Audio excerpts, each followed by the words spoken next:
সকালবেলায় উঠে আমি খাওয়া দাওয়া করে বীজ ধান ছিটানোর জন্য চলে গেলাম মাঠে। গিয়ে দেখছি ছোট কাকা মেজো কাকা বীজ ধান ছিটাতে আরম্ভ করে দিয়েছে। একটু তো ঠান্ডা লাগছিল, তবু কিছু করার নেই, এখন কাজের সময় কাজ তো করতেই হবে।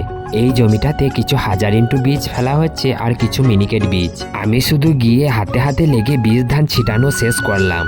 চাষি ঘরের ছেলে, সব চাষের কাজই আমি মোটামুটি শিখে গেছি। তারপর আমি চলে গেলাম যে বীজতলাগুলো কিছুদিন পর বীজ ফেলা হবে সেই জমিগুলো বাগাতে।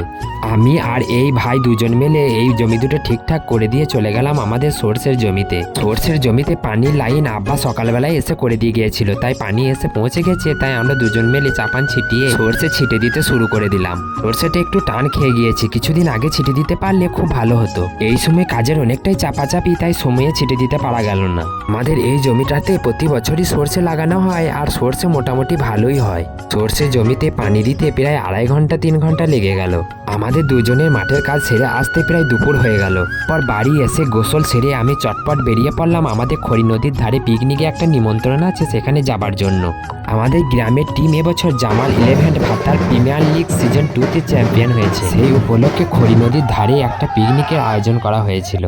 এত কাজের মাঝে মনে করেছিলাম যাব না, কিন্তু জামাল দাদা আর বিশাল বারবার ফোন করার জন্য যাই হোক যেতেই হলো।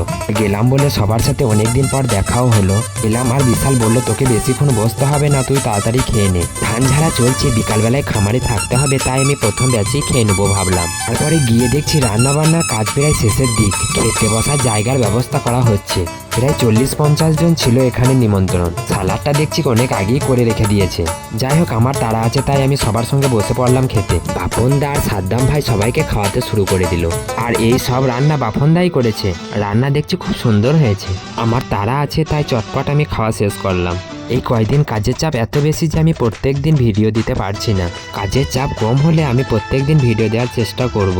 দেখা হচ্ছে পরের ভিডিওতে। সকলেই অনেক অনেক ভালো থাকবেন।